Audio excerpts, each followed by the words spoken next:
तो हमने यहाँ से शुरू कर दिया है। अब जब तुम्हें लगे तो शुरू कर देना अपना मंगलाचरण, यहाँ से उसका कट कर देंगे। सावधान।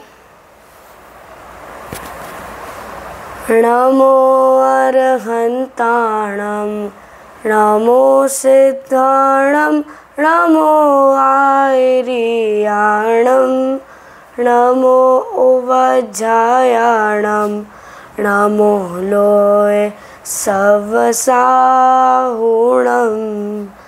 ओंकारं बिंदुसंयुक्तं नित्यं ध्यायन्ति योगिनः कामदं मोक्षदं चैव ओंकाराय नमो नमः।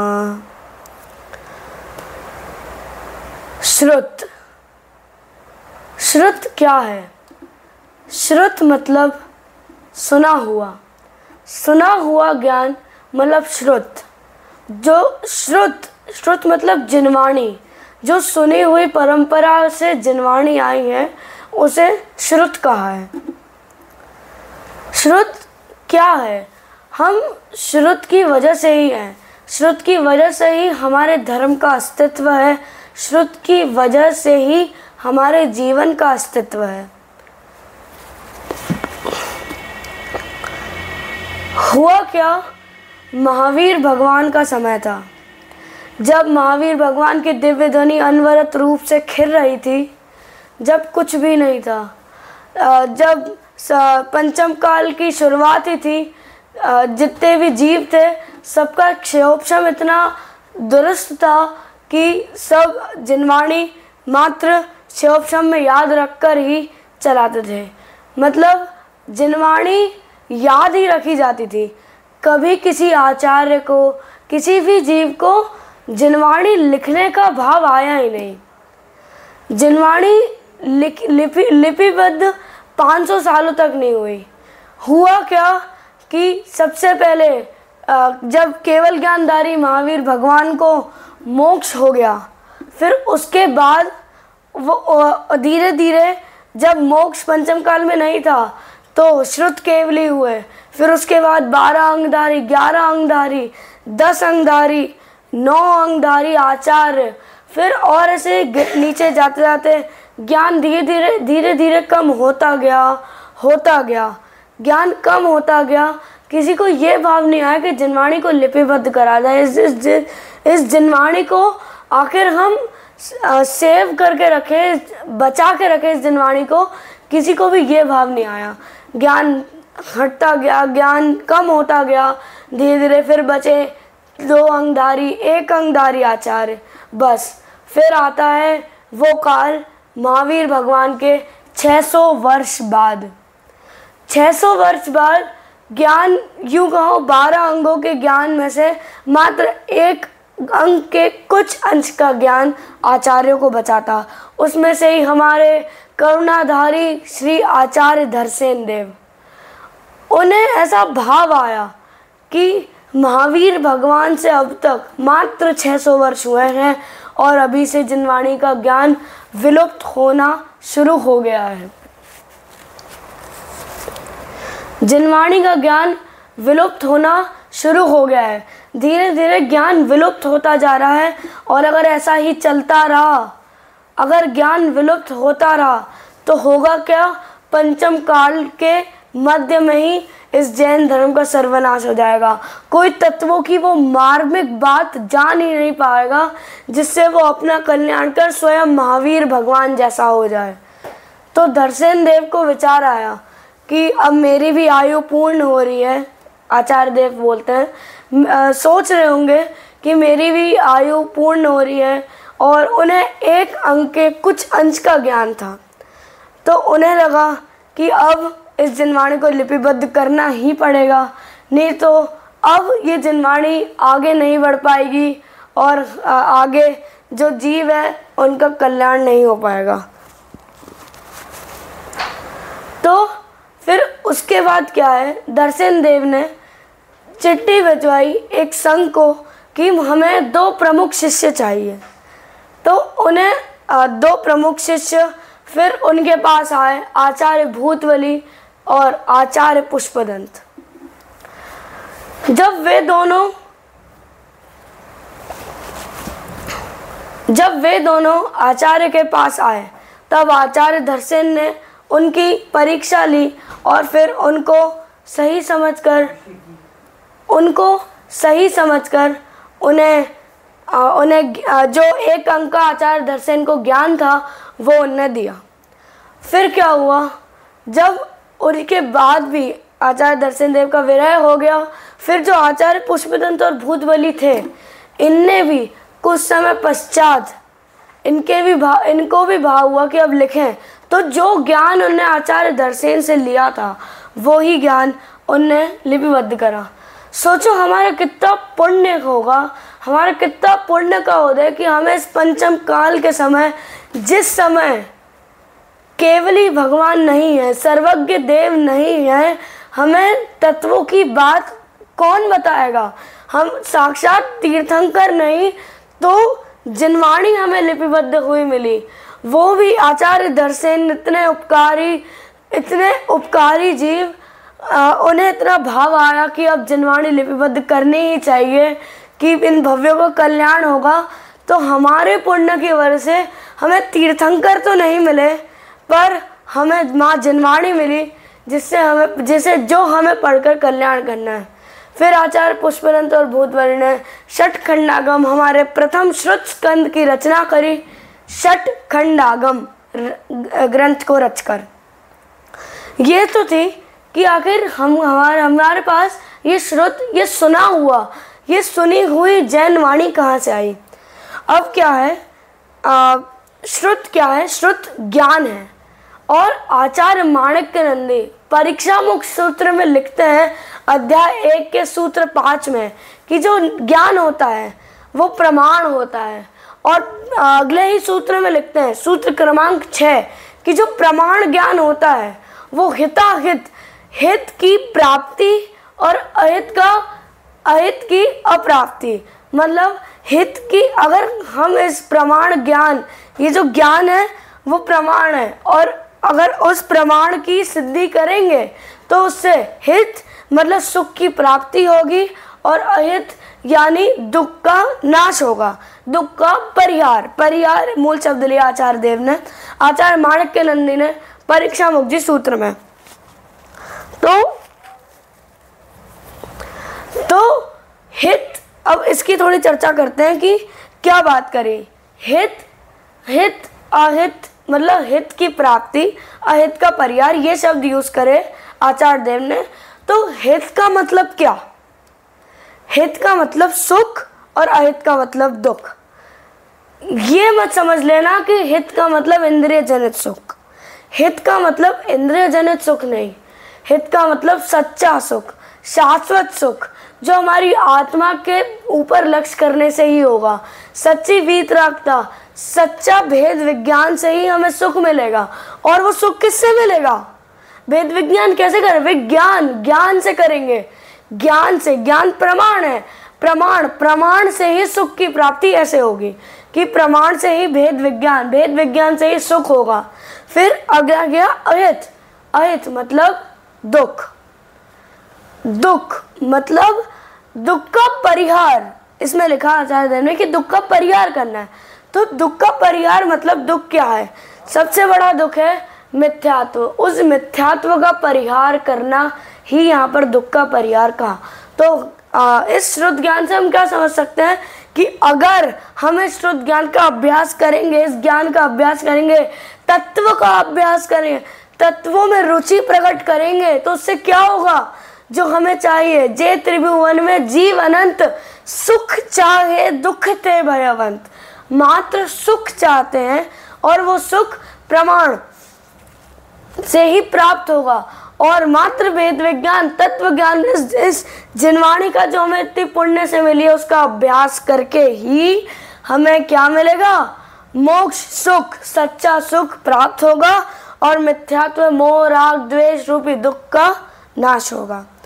तो ये तो श्रुत की महिमा थी। अब हमारा क्या कर्तव्य है, आज ज्येष्ठ शुक्ल पंचमी को श्रुत पंचमी आती है, आचार्य देव लिख के गए, इतने सारे आचार्य इस श्रुत के, इस जिनवाणी शब्द यूज करो,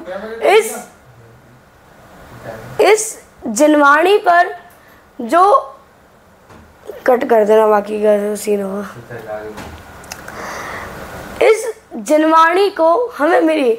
हुआ क्या कि जब आचार्य देव ने ग्रंथ, जैसे ही श्रुत परंपरा चालू हुई, प्रथम श्रुत स्कंद लिखा गया, उसी के 25-30 वर्ष बाद भी आचार्य कुंद कुंद देव हुए जो 84 पाहुड़ लिखे। ऐसे ही श्रुत परंपरा अनवरत रूप से चलती रही। बहुत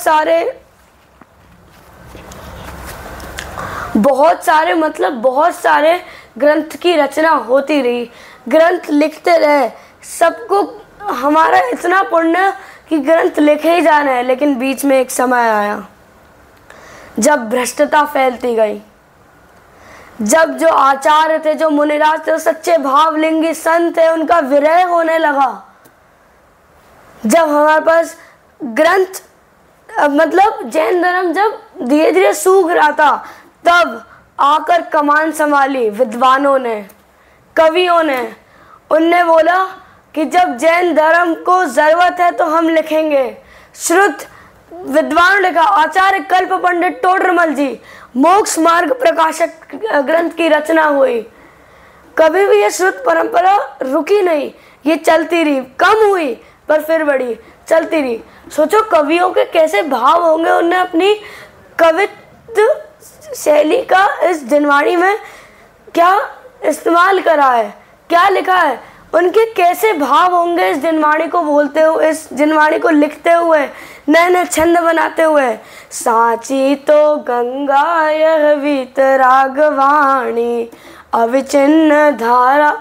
मतलब कवियों ने कितने उद्गार भाव से, कितने सरल भाव से सोचा होगा कि काश ये जिनवाणी, ये संपूर्ण ज्ञान, ये जिनवाणी कितनी सुंदर है। ये जिनवाणी कितनी, इस जिनवाणी की कितनी महिमा है। उनने कवियों को, विद्वानों को इतनी महिमा है कि उनकी कलम रुके ही नहीं, लिखते गए। कवि और पंडित बनारसी दास जी, नाटक समयसार पंडित दौलत राम जी, छैडाला जी ग्रंथ लिख दिया। इतनी मार्मिक बातें, इतनी सूक्ष्म बातें जिनवाणी की, सिर्फ श्रुत की। महिमा है अगम जिनागम की, महिमा है। कितनी महिमा आती थी, कितनी महिमा। पूजे ने लिख दी, ग्रंथ लिख दे, काव्य शैली इतनी प्रबल इन विद्वानों की। किसके लिए? हमारे लिए। हमारा इतना पुण्य का उदय कि ग्रंथ नहीं तो उसी एक ग्रंथ, एक आध्यात्मिक शैली को समझाने के लिए हजारों ग्रंथ लिखे गए। तत्वार्थ सूत्र जी की इतनी टीका, किसके लिए? हमारे लिए। तो हमारा कर्तव्य क्या है? आखिर क्या है हमारा कर्तव्य?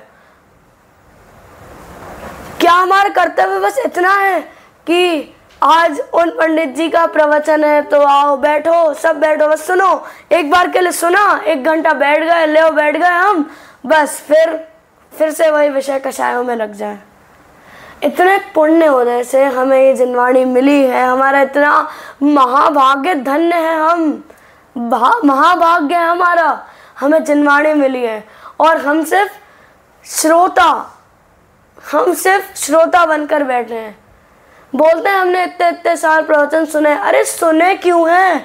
मैं आज कह रहा हूँ कि हमने प्रवचन सुने हैं, कभी जिनवाणी उठा के पढ़ना भी है। आखिर क्यों?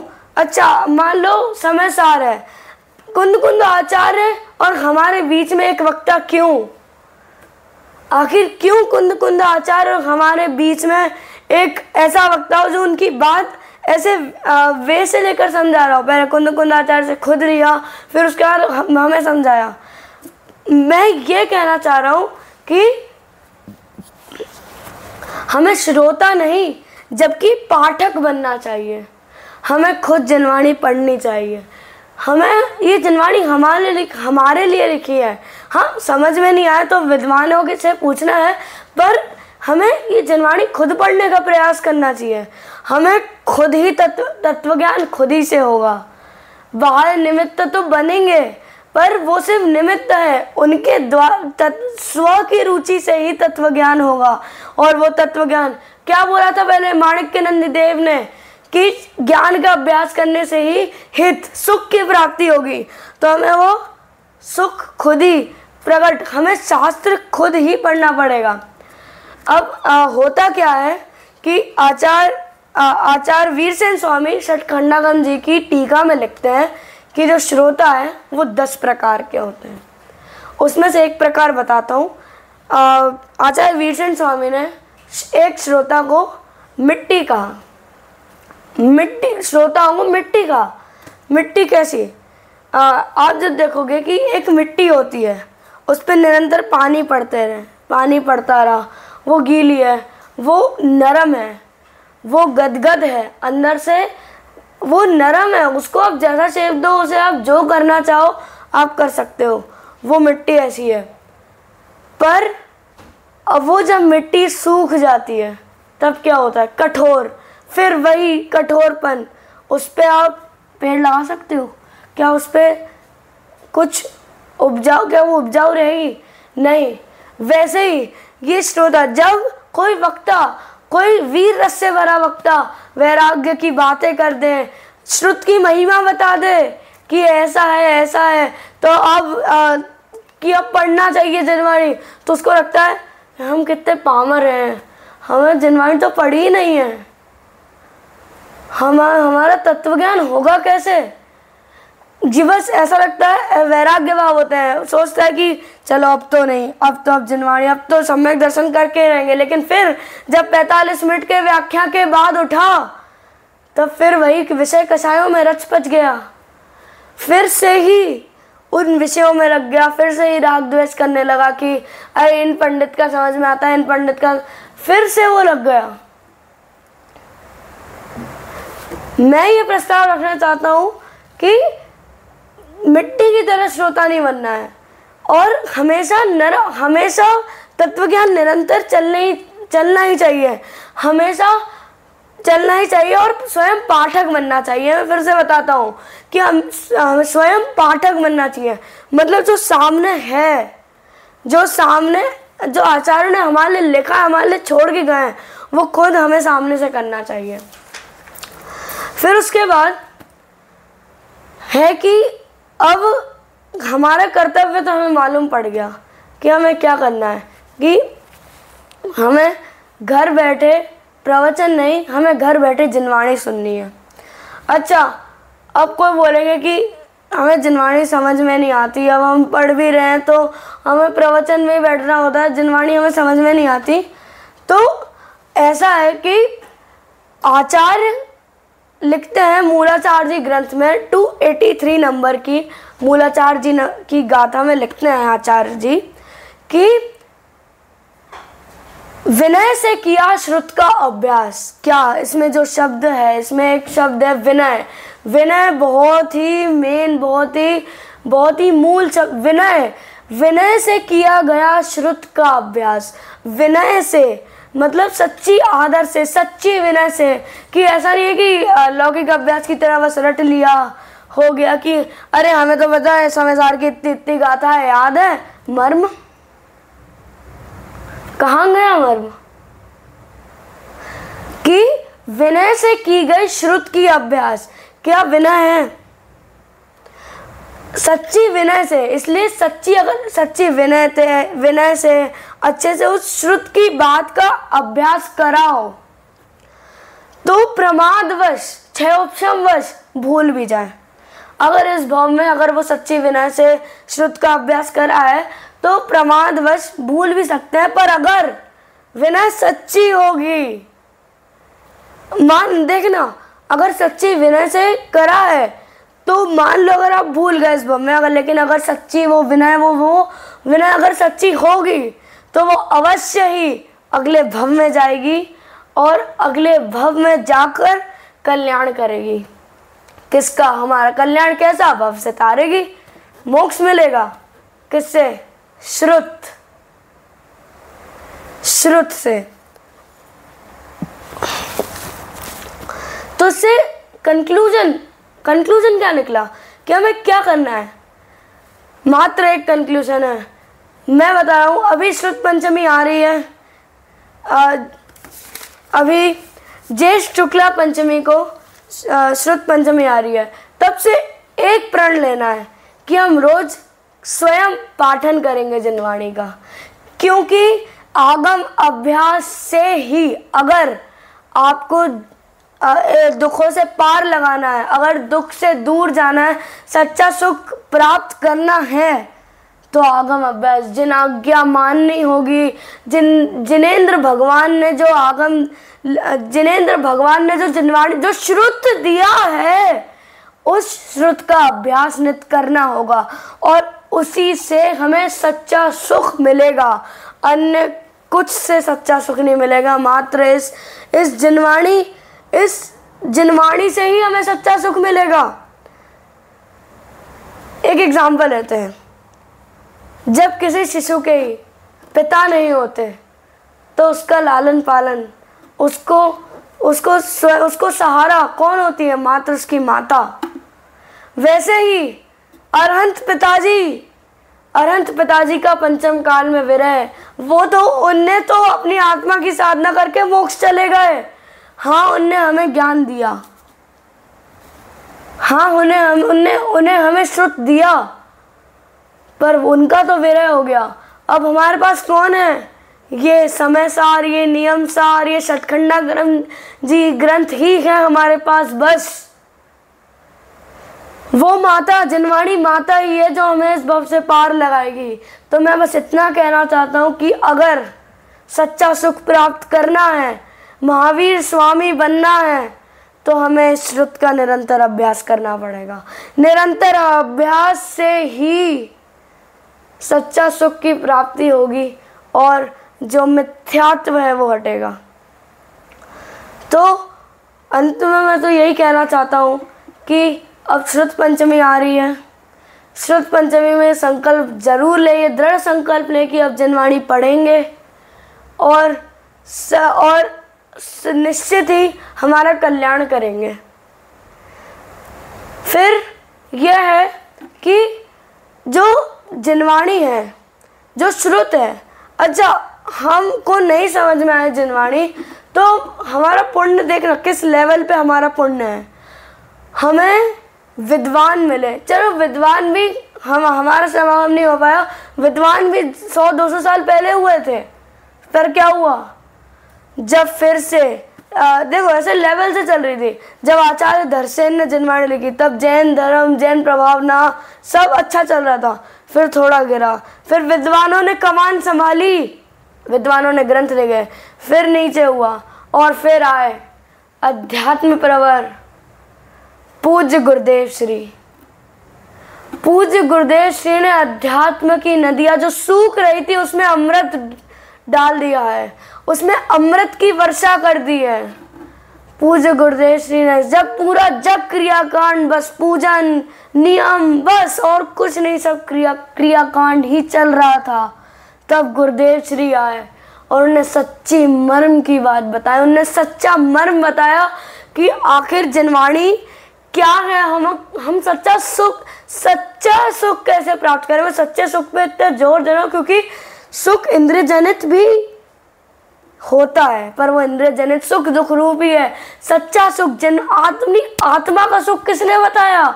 गुरुदेव श्री ने। परम उपकारी है गुरुदेव श्री।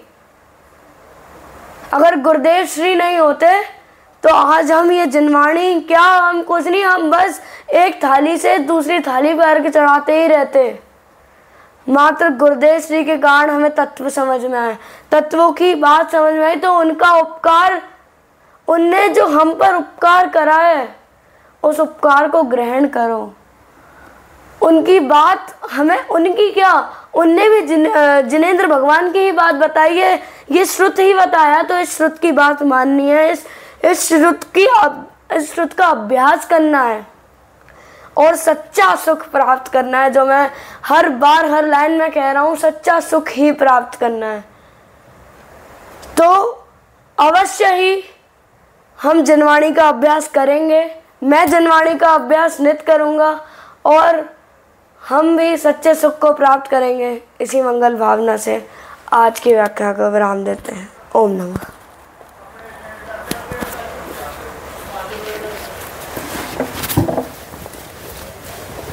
Gracias.